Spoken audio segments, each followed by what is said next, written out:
Sa isang tahimik at madilim na kalsada sa kanayunan ng South Carolina, natapos ang buhay ng isang binata. Si Stephen Smith, 19 na taong gulang lamang, ay natagpuang patay sa gitna ng kalsada, may malaking tama sa ulo, na tila ninakaw ang kinabukasan. Ayon sa mga otoridad, kung sisipatin ang kalagayan ng binata, ang nangyari ay isang hit and run. Ngunit may mga bulong ng mas madilim na lihim sa likod ng kanyang pagkamatay. Isang anino ang kumukubli sa trahedyang ito, na tila konektado sa isa sa pinakamakapangyarihang pamilya sa estado, ang mga Murdo. Noong 2023, lumitaw ang mga bagong ebidensya, na muling nagbukas ng investigasyon tungkol sa kung ano nga ba talaga ang nangyari noong gabing yun. Isa nga bang aksidente ang sinapit na trahedya ni Stephen, o maingat na tinakpan ang tunay na dahilan ng kanyang pagkamatay? Sa patuloy na paglalantad ng kaso, ating bubusisihin ang isang nakakakilabot na misteryo ng kapangyarihan at mga lihim.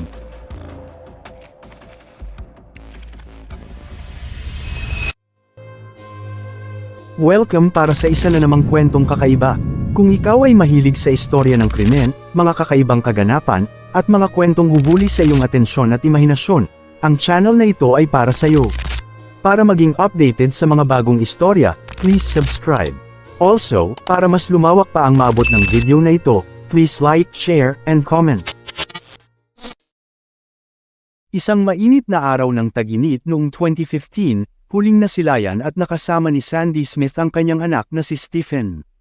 Isang 19 na taong gulang na nursing student, si Stephen ay mabait, masipag, at puno ng pangarap na mag-iwan ng marka sa mundo. Noong July 1, 2015, sa tahanan ng kanyang ina ay may ibinahaging kwento si Stephen na tila hahabulin ng mga alaala nito. Binanggit ng binata ang plano nito hinggil sa isang deep-sea fishing trip kasama ang isang tao na sinasabi niya na isang kilalang personalidad sa kanilang lugar. Gayunpaman, hindi niya inihayag ang pangalan ng taong ito, at hindi na rin nagkaroon pa ng pagkakataon si Sandy na magtanong sa anak. Bago umalis si Stephen sa tahanan ng ina, nagpaalaman ang dalawa ng may pagmamahal. Binalaan pa ni Sandy ang binata tungkol sa papalapit na bagyo. Nagawa pang mag-text ni Stephen sa ina, "Safe na ako mom, mama, mahal kita." Hindi alam ni Sandy na yon na pala ang huling beses na makakatanggap ng mensahe mula sa kanyang anak. Lumipas ang isang linggo, sa madaling araw ng July 8, isang lalaki na papasok sa trabaho sa Hampton County, South Carolina, ang nakadiskubre ng nakakabahalang tanawin sa isang liblib na bahagi ng Sandy Run Road. Isang katawan ang nakahandusay sa gitna ng kalsada, duguan ang paligid ng ulo nito. Ang katawan na iyon na natagpuan ay kay Stephen Smith. Ang pinangyarihan kung saan nakita si Stephen ay tila nakakapagtaka. Walang mga bakas ng gulong, walang sirang salamin o anumang debris, walang anuman na magpapakita ng isang tipikal na banggaan ng kotse o aksidente. Ngunit ang sugat sa ulo ni Stephen ay malala, isang malalim at malaking hiwa na agad nagdulot ng mga hinala. Ang unang investigasyon ay puno ng mga katanungan. Mabilis na idineklara ng mga otoridad na ito ay isang hit and run, sa kabila ng mga kitang-kita na kakulangan sa ebidensya. Ayon kay Thomas Moore, isang retiradong tenyente ng South Carolina Highway Patrol, tila hindi aksidente ang nangyari kay Stephen, kundi tila ito ay isang kaso ng pagpatay. Mas lalo pang lumalim ang misteryo ng matagpuan ng sasakyan ni Stephen 3 milya mula sa kinaroroonan ng kanyang katawan. Iniwan ang kotse sa neutral condition, bukas ang gas cap, tila inihanda upang magmukhang nauubusan ng gasolina si Stephen. Ngunit ang kanyang katawan ay natagpuan na tila nakatungo sa kabilang direksyon, na nagbigay ng higit pang katanungan. Bakit iniwan ni Stephen ang kanyang kotse? Naghahanap ba siya ng tulong o may pumilit sa kanya na lisanin ang sasakyan at itinakda ang tanawin?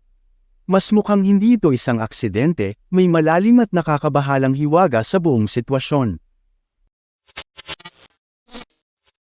Habang ang mga investigador ay nasa lugar ng insidente noong umaga ng July 8, si Sandy ay nakikinig sa isang lokal na programa sa radyo habang siya ay papasok sa trabaho. Narinig niya ang balitang may natagpuang katawan sa isang rural na kalsada. Sa kanyang pakikinig, napagtanto niyang malapit yun sa bahay ng ama ni Stephen. Agad niyang tinawagan ang kapatid ni Stephen at nalaman niyang hindi ito nakauwi kagabi. Lumipas ang mga oras at natanggap ni Sandy ang pinakamasakit na tawag, na walang magulang ang kailanman magiging handa. Ang katawan na nabanggit sa isang programa sa radyo ay ang kanyang anak. Nang marinig niya ang balita hinggil sa nangyari sa kanyang anak, tila bang pinagsakluban ng langit si Sandy. Ito na rin ang pinakamalaking dagok sa buhay ng kanilang pamilya. Habang labis ang lungkot na nararamdaman, lalo pang nadagdagan ito ng gulo at pagkabigla dahil sa mga kasunod na pangyayari. Alas 12:30 ng tanghali, habang nagdadalamhati si Sandy, isinailalim si Stephen sa autopsy. Ang opisyal na ulat mula sa unang autopsy ay nagsabing ang pagkamatay ni Stephen ay dulot ng blunt force trauma. Malamang dahil sa isang sasakyan na mabilis ang pagpapatakbo. Ngunit tila hindi tumutugma ang mga detalye. Ang katawan ni Stephen ay natagpuan sa gitna ng kalsada, buo ang katawan, at ang kanyang mga sapatos ay hindi natanggal, isang bagay na halos imposible sa isang high-speed vehicle collision. Wala ring mga sirang buto maliban sa sugat sa kanyang ulo. Walang mga palatandaan na siya ay nasagasaan ng isang kotse, kaya't lalong nagmumukhang hindi kapanipaniwala ang teoryang hit and run. Bagamat una nang inakala ng mga opisyal na binaril si Stephen dahil sa hitsura ng kanyang sugat. Walang ebidensya ng bala ang nakita ng forensic doctor.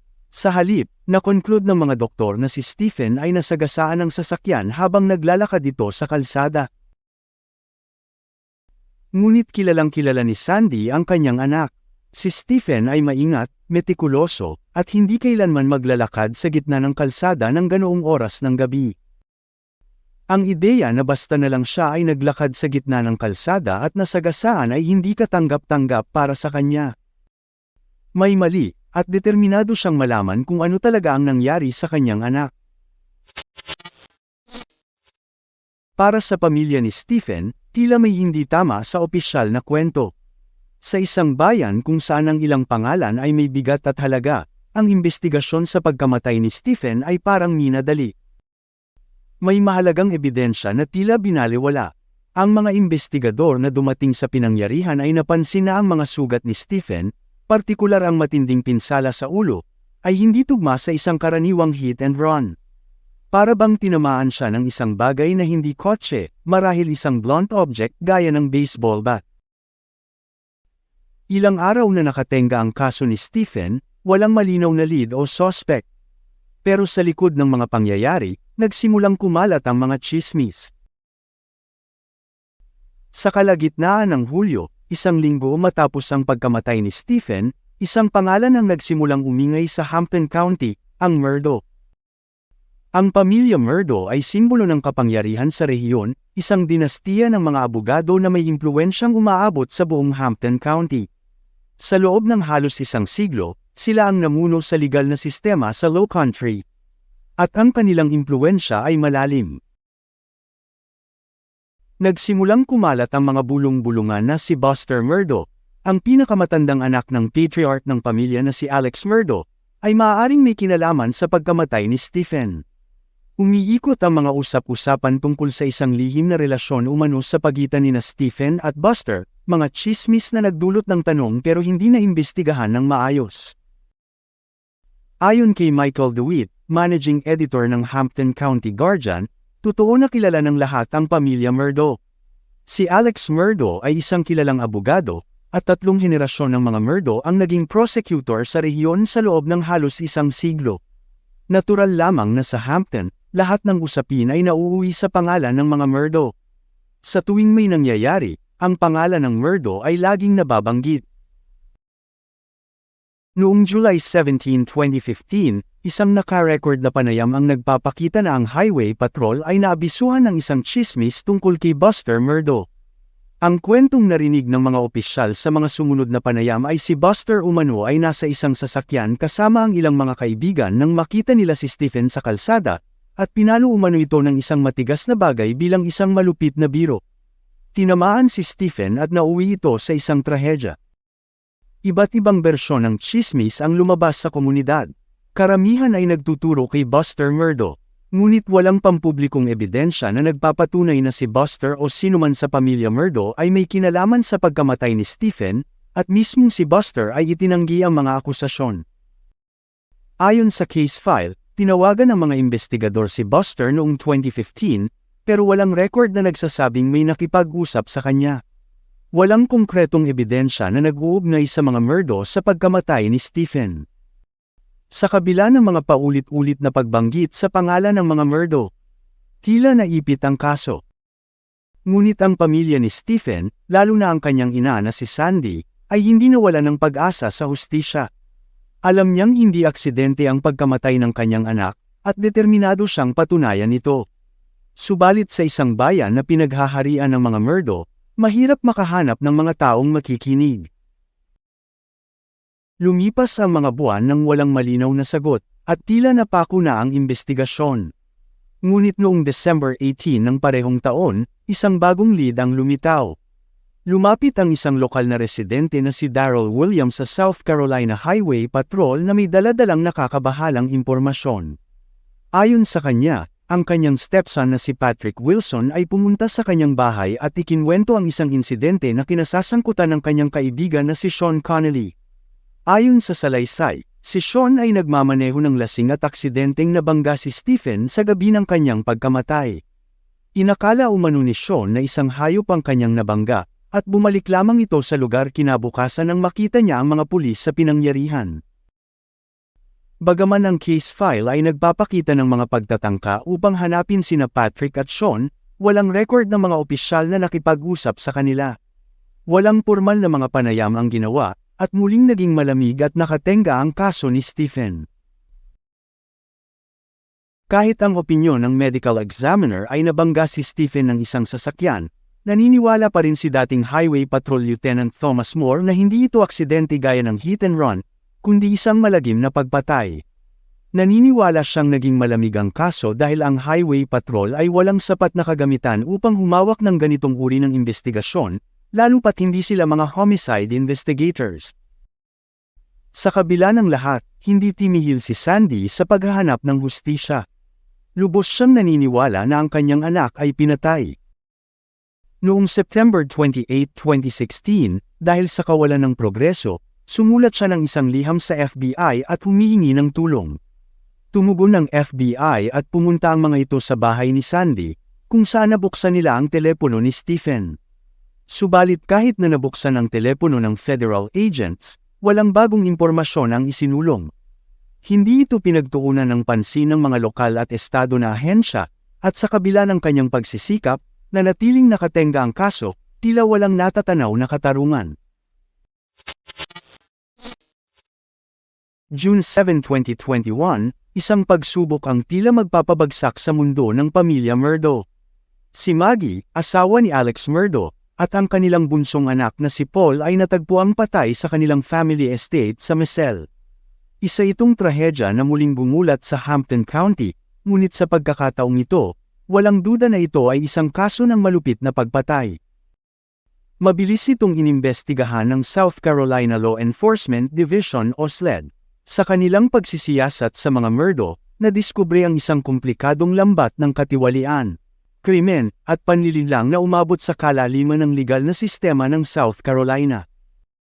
Dahil sa mga pambansang ulat tungkol sa mga Murdo, naglabas ang SLED ng isang nakakagulat na pahayag, muling binubuksan nila ang investigasyon sa pagkamatay ni Stephen Smith. Sa puntong ito, mayroon silang bagong impormasyong nadiskubre habang iniimbestigahan ang mga Murdo, impormasyon na tila nag-uugnay pabalik sa kaso ni Stephen. Hindi malinaw kung ano ang impormasyong yon, ngunit ito ay nagbigay ng bagong pag-asa na maaaring makamtan na ang hustisya. Muling sinuri ng mga investigador ang mga detalye na binaliwala noong 2015. Sa muling pagsusuri ng kaso, nagsimulang mabuo ang isang nakakatakot na larawan. Posible kayang si Stephen ay pinatay at ang kanyang kamatayan ay pinalabas na hit and run. Ang mga ebidensya ay tila sumusuporta sa teoryang ito. Ang kanyang kotse na naubusan ng gasolina, ang kanyang katawan na maayos na inilagay sa gitna ng kalsada, at ang kawalan ng mga pinsala mula sa isang sasakyan, lahat ng ito ay nagtuturo bilang isang foul play. At nariyan pa ang mga panayam. Sa muling pagsisiyasat, napansin ng mga investigador na ang pangalan ng mga Murdo ay nabanggit ng mahigit 40 beses kaugnay sa pagkamatay ni Stephen. Sa ilang mga panayam noong 2015, may mga individual na nagbanggit ng posibleng pagkakasangkot ni Buster Murdo o ng isang tao na konektado sa pamilya. Sa kabila ng mga paulit-ulit na pagbanggit, walang formal na investigasyon ng mga otoridad ang ginawa sa mga Murdo. Ito ba ay dahil sa kanilang napakalaking impluwensya sa rehiyon? O sadyang may naganap na pagtatakip? 2 taon ang lumipas. Kahit sangkot na ang SLED sa pag-iimbestiga, tila walang progreso sa kaso ni Stephen dahil nakatuon ng mga mapagkukunan ng SLED sa pag-iimbestiga kay Alex Murdo. Habang muli na namang napukaw ang pansin sa kaso, humingi si Sandy ng tulong sa mga kilalang abogado ng South Carolina, na sina Eric Bland at Ronnie Richter. Noong March 31, 2023, isang mahalagang yugto ang dumating. Ang bangkay ni Stephen ay muling hinukay para sa pangalawang autopsy. Pinag-aralan ng mga eksperto ang mga labi ni Stephen nang may masusing pagsusuri. Kabilang sa mga nagsuri ay ang forensic pathologist na si Dr. Michelle Dupree, na nakagawa na ng higit sa 3,000 autopsy. Habang ang mga resulta ng autopsy ay hindi isinapubliko, may pahiwatig si Dr. Dupree na ang mga sugat ni Stephen ay tugma sa blunt force trauma, ngunit walang indikasyon ng tama ng bala o anumang pagpepeke sa eksena, na siyang nagtatanggal ng ilang naunang mga teorya. Ayon pa sa doktor, mayroong halos 7.5 pulgadang laceration sa kanang bahagi ng noo ni Stephen na nagsimula sa kilay hanggang sa gitna ng kanyang ulo. Isa pang eksperto, si Dr. Kenny Kinsey, isang eksperto sa crime scene, ay nagdagdag ng isang mahalagang detalye sa palaisipan. Iminungkahi niya na ang fatal head injury ni Stephen ay maaaring sanhi ng isang bagay na nakakabit sa isang sasakyan, tulad ng side mirror o isang bagay na nakabitin o nakakabit sa sasakyang mabilis na pinapatakbo. Hindi ito isang tipikal na hit and run kundi isang mas nakakabahalang insidente, marahil ay isang sinadyang karahasan. Ang lahat ng impormasyon na natipon ni Dr. Kinsey at Dr. Dupree ay naipasa na sa SLED para sa kanilang patuloy na investigasyon. Sa paglipas ng mga taon, hindi bumitaw si Sandy. Sa opisyal na muling pagbubukas ng kaso noong 2023, ang kanyang determinasyon ay tila mas malapit na sa katarungan kaysa kailanman. Ayon sa mga investigador, sinusundan nila ang bawat lead, hinihimay ang mga koneksyon ni Stephen Smith sa pamilya Murdo at sa iba pang maaaring may kinalaman sa pagtatakip ng katotohanan. Hindi nawawala ng pag-asa si Sandy. Sa katunayan, patuloy siyang nag-aalok ng $30,000 na pabuya para sa sinumang may impormasyong magdudulot ng pag-aresto sa kasong ito ni Stephen. At hinikayat niya ang sinumang may nalalaman tungkol sa pagkamatay ng kanyang anak na magsalita. Noong September 2023, inanunsyo ni Sandy ang pagtatatag ng Stephen Nicholas Smith Memorial Scholarship upang magbigay ng taunang suportang pang-akademiko para sa mga mag-aaral na nangangailangan ng tulong pinansyal. Ito ay para sa alaala ng kanyang anak na minsan nangarap na maging doktor. Sa pamamagitan ng scholarship na ito sa pangalan ni Stephen, mabibigyan ng pagkakataon ang mga kabataang gaya ni Stephen na ituloy ang kanilang mga pangarap sa mas mataas na edukasyon.